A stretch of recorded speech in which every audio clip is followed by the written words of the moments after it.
you know my name. I'm very happy to be here. I'm very happy to be able to spend some time with people designing the future, because you are.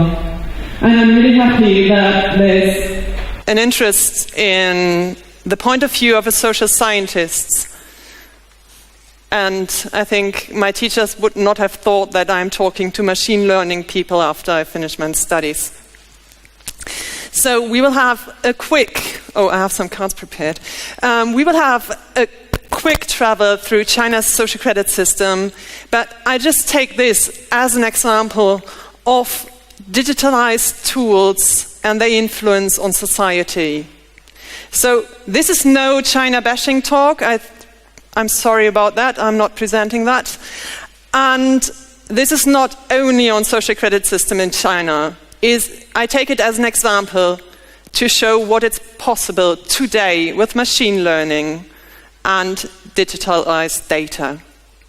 So when you have any questions, please contact me afterwards. We just have half an hour, so I have to rush you through everything. We will have 6 steps. And the first step will be a little game called Imagine. To give you a clue what social credit is about, then we will have a look at the social credit system and its background. So, to tell people what a social credit system is, I try to tell them, imagine that your life is a kind of a game. You can get a lot of presents by performing everyday tasks.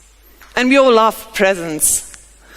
So whatever you do, you can get presents. And that's fun. You have games and mini games and levels. When you do a lot of tasks, you get to the next level. I mean, we all know how games work. And this game is your life. And a lot of people say that's great. It gives you like a motivation to be a better human being. And this is kind of what's happening in China now. But imagine that game with every breath you take by the police playing in the background. Because this is what is happening. Everything you do, that you can get points for it, it is recorded. The data is used.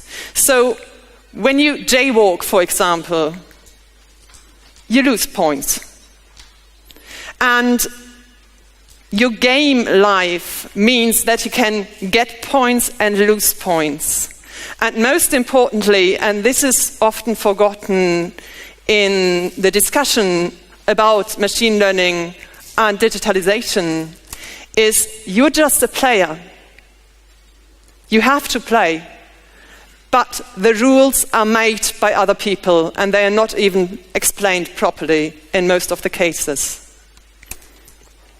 So, keeping that in mind, what's a social credit system? A social credit system is something the Chinese government is working on for a couple of years now. In 2014, the Chinese government had a planning outlined on the construction of a social credit system in China. And they say all the data is used to create trust and an honest mentality among people and companies, because individuals and companies will each get a score. And they say it's a way of bringing governance into the 21st century. So there's a special thing called mandatory. The system will become mandatory in 2020, which is not now but soon. And there have been preparation for years. In this outline, the government said it can have governmental and private social credit systems. So there are private companies testing social credit systems as well in different areas. And you have mandatory governmental ones in different areas in China now. So this system is already running. There have been a lot of false reports on the system lately in Western media. And because of that, I'm telling you there's one system I will talk about later called Sesame Credit, and this is not the mandatory system. This was messed up in one press release, I think in 2015, and then you can see how journalism works in a lot of parts, or science, because this error was copied and copied and copied till it became kind of the truth. But it's not. So, it's not the mandatory system, and but it's a very good system to have a look how a social credit system works. I've told you that everything is going to be recorded and a score will be formed from your doings in your everyday life. And Alibaba has that huge system called Sesame Credit, and because it's a private company, of course they want you to spend a lot of time and money with their platforms.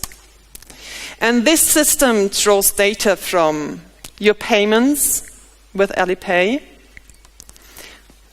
all the services you use with Alibaba. I will talk about Alibaba soon. And that's a special point. It works together with a lot of governmental and private data banks. So Baihe is the biggest dating app in China. So why is that so special? In finding the special someone, you're usually very open with your data.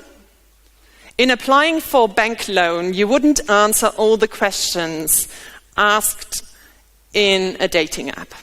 Or mostly not. You would say, no, you're a pervert, I'm not coming back here, if your teller would ask you that. Or at least, I guess you would. So in dating apps, we are horribly open with data. And Grindr, for example, sold the data of their members being HIV positive. That can give you kind of feeling what data can do with your life. And facial recognition is huge in China. So Smile to Pay. I don't know how many of you guys know a comedian called Marc-Uwe Kling. There you have to kiss your smartphone. Here you just have to smile at it. But of course it gives you a nice feeling towards the system. And it works together with courts. So if you screw up something, you might not only get a fine, you might lose points and have bad consequences in life, like not being able to board a plane or luxury class of a train. And they get data from a lot of other data banks. I did not like to bore you with too many details. And really, it has penalties. At the beginning, it hadn't so many penalties, but the penalties are growing. So it's a tool. It's a tool to form your behavior. And the technological details are not openly discussed. And this is my problem in a lot of technological systems. Going back to the player analogy, we don't know how we are being created. We are created like in school. But we do not know the rules exactly. We do not know the algorithms involved or the machine learning. And I think this is not fair. I would be really interested in the details, because the other part gives a lot of power to the government or the company. So next question usually is, how is the 2020 system? What will be created? How can you get points? What penalties? And the Chinese government is really open with a lot of things, but we do not know a lot about the mandatory system. They are testing systems on different levels in different regions and really different systems at the moment. And they get the data back and they form a new system on that data. So we can just guess from existing systems how the system will work. But we will find out. And people who think that, oh, it's too big, the Chinese government is not able to finish that till 2020, the Chinese government really knows what it's doing, from my experience as a Chinese scientist. And they're really good in big projects. And the Chinese government does not think in months or years, they think in decades and more. This is a huge difference to most governments. So, with all that data, it's interesting to have a quick look at the Chinese internet landscape. Because China has controlled, I think this is a fact widely known, it's strictly controlled by the government. So there are fascinating technologies we cannot touch today in this talk. I'm really sorry about it. And there's one fact you can keep in mind, because it might come to the West as well: true name registrations.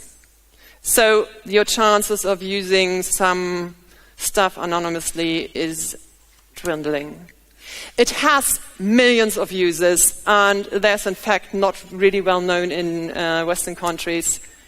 ICTs are huge in China, and internet is huge in China. You can get internet access, wonderful internet access, in the middle of nowhere.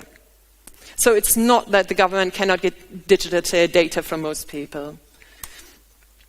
And there's one fascinating thing, like 10 years ago, for example, I think it was 10 years ago, you could more or less only pay in cash. And looking at data, cash is a wonderful thing because you do not leave data. You leave money. And playing with plastic was not really possible. So you had to pay your rent in advance, your student tuition, everything in advance, maybe half a year in advance. And so you needed a lot of cash. You couldn't, and now they leapfrog plastic and credit cards. So they are just jumping to digital payment methods. But, I mean, it's not that the Chinese internet is a dead place where the government tells people to do stuff and so on. This is not how China works. This is not how the Chinese internet works. It's not how humans work. There are regulations, but humans are really good in finding their ways around them. So Chinese users found multiple ways to trespass censorship when it appears. And because it's not dominated by US technology companies, they have their own internet huge players, and they are the three biggest are really big in machine learning and this whole field of artificial intelligence. They're called BAT, Baidu, Alibaba, and Tencent. So this is the only one with color. I'm not a very colorful presentation person. So looking at this, you can always think, okay, how much data about users can they get? We'll start with Baidu. Baidu is the biggest search engine, so a lot of data. And they present Baidu Baike, which is the online encyclopedia. They have Wikipedia, it's not so popular. So when you want to know something, you go to Baidu. And they have a payment app, of course. The second player, Tencent, is well known by gamers, but they do other stuff in China as well.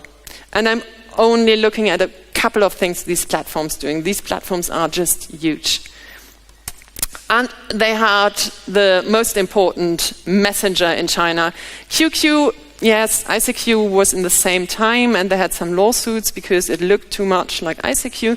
So now they have tugs with Scarf. And it was really hard to stay in contact with people in China, younger people, if you didn't use QQ. Now they have another messenger designed for smarts, so smartphones. It's WeChat. And this is popular around the world. And WeChat has, of course, a payment app, because money is interesting. And not so many people know they are part of a very unpopular app. It's called Snapchat. So your data doesn't stay in the hand of one company. Alibaba gets a huge data from selling stuff. And they even founded their own holiday, a Singles Day in China. If you think that Black Friday is huge, China is always a bit bigger. So you have Alipay, a payment app, of course, and C2C retail. And very interesting for communication, Sina Weibo, it's a microblogging platform, is one of the most important and most influential microblogging platforms, and it holds a third.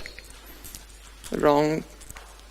And the financial group is really important because it does not only have Alipay, it also has Sesame Credit. So now we know there's a huge amount of data in these companies. And they do it like in the West. They use the data. That's not a huge problem. And they work together with the government and have their own social credit systems. So changing a system or just inventing a new system is huge because you need a lot of work, energy, money. So there's always a reason for a system. We humans are lazy. We need a reason for doing stuff. So we dive into history, just a couple of steps, not the whole couple of thousand years in China. So the People's Republic, as you can hear in the name, is called a socialist country. And it's one of the few socialist countries that survived 1890. And since then has developed economically, and that produced a lot of social problems because, as you know, usually a lot of people lose when some people gain. And they have mass incidents. I will run through this to go to gamification later, which means around 250, now more, per day. So China is no quiet country. And every organized society has measures of social control. It's not that the Chinese government is about control. Every government is about control. This is how a government is organized.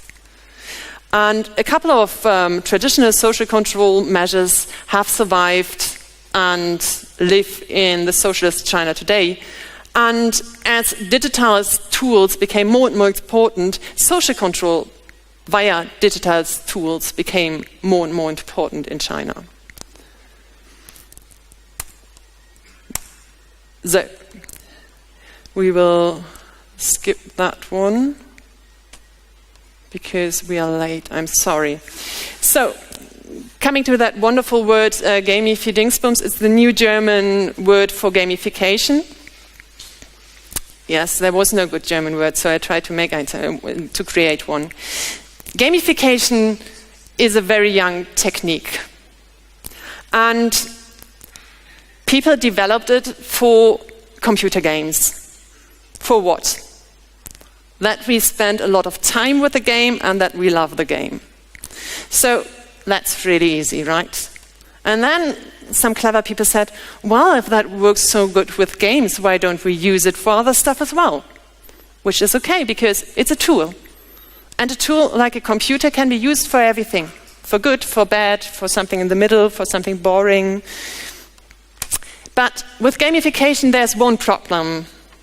One problem is people don't know that they are players in a gameful world and in a gamified system. And I think that's never fair. I'm just a person who likes to be informed when people try to manipulate me.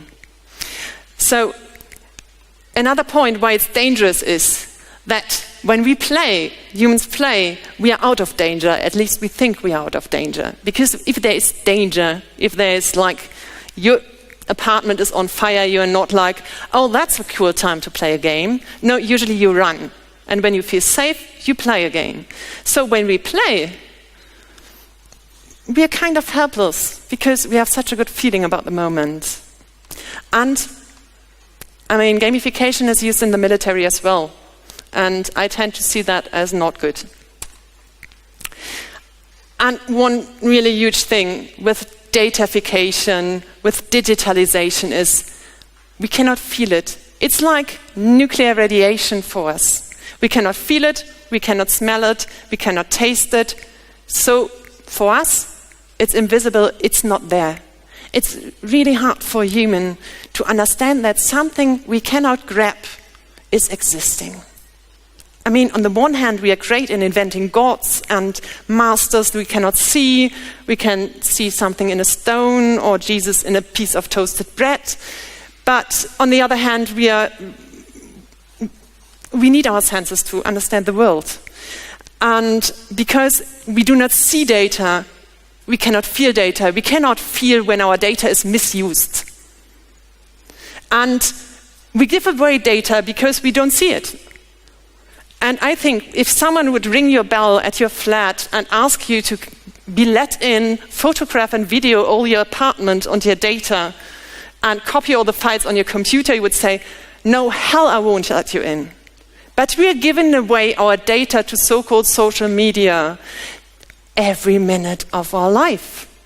And I think that's really important to know that data is power today, and we are giving away power. We will skip that one too, because we are late. And this is not what I wanted to do. I'm sorry, you just see the pictures. It's how the Chinese ideology, So, and communication with the public changed not only in China. In China, you had a lot of changes with the public. You had old campaigns and programs that had revolutionary names. And now you have new campaigns, and they have new names that are either Confucianist influenced or Chinese Dream. They get the influence somewhere else. But the central thing is governments are really interested in feedbacks, and companies as well. And this is no Chinese thing. This is not some little freakish thing they do in China. No, every government needs feedback. And digitalized things provide excellent feedback. We all carrying sensors that we buy and pay for and care for. I mean, we all charge a phone. It's not charged by the government or the company. I mean, Apple is not knocking at night at your door and say, I'm sorry, I have to charge all your devices. No, we care for it. So we participate in a kind of surveillance every day, every minute, because no one sucks the data from us. We are providing it. And so a lot of governments have seen that ICTs provide an excellent way of feedback. So we provide, or Chinese people provide, feedback via ICTs. But it's a whole new level in a digitized world. We have amounts of data that couldn't be thought of before. So we do not have a lot of time for all these topics. But I would like you to keep in mind a couple of points. And the first is there's an international tendency trying to solve social problems with technology. And most of the technology was not even written for that purpose. And I mean, it's technology, and the other side is human. And they just learn to live together. But digitized tools and the internet provide excellent way to influence people and for social control. And a social credit system is a mix of big data, algorithms, and gamification. And this, I think, provides possibilities that can be really dangerous. Why? I will tell you in the next slide. And gamification makes us very vulnerable for manipulation. Bless you. And there's an interesting point because this system is not static. It can be enriched with a lot of other technologies. For example, with a digital currency created by a government. And facial recognition is used in all these systems. For example, jaywalking, you get on a screen. You lose points. And there's something because you're developers. You develop the future. And I mean, I can quote Spider-Man. I really like that. With great power comes great responsibility. You have great responsibility because you try to shape the future. And with nuclear power and maybe plastic, humankind made a huge mistake. And that means we put something out in the world we cannot take back.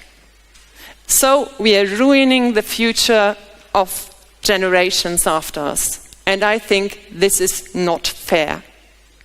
And I think we can learn from mistakes. Humans are really good in this. So we made the mistake once with nuclear energy we cannot take back, and twice with plastic and all these materials we invented that are poisoning the environment we live off, because we live off food. So digitalization can be a huge mistake. When we create systems we cannot build back. When we create systems that can create new systems we cannot control anymore. I don't think that we as humans are so smart that we can predict the future. And every tool you make, even if you made it out of the best-hearted person you are, might be able to be used for something horribly in the future. And data has a huge problem because data stays, and because rhymes are always easy to remember. I made a little rhyme extra for you. It's companies and governments can decay, data will stay. And this is a problem people don't really talk about at the moment, but I think we should. Because the data that is collected today and in the past can be used in the future, and we do not know what people will be in power in the future, either governments or companies, because companies get a lot of power via data, because data is power. So we do not know today who will be in charge in the future, and we do not know what they will draw from our data and our behavior. And this is really important to think about. We do not know what kind of credits we will have in the future according to our behavior today. And I think this is a huge danger for society. And with that beautiful outlook, I would like to finish. Take care of your data and think about how you want to live your life, because we might agree on that we have at least one life. And every time you use a little phone called Smart, it's your lifetime you're using. And think about how you want to live and how you want to die in a society. And then you live your life and take some responsibility for society and the planet we live on. That was all.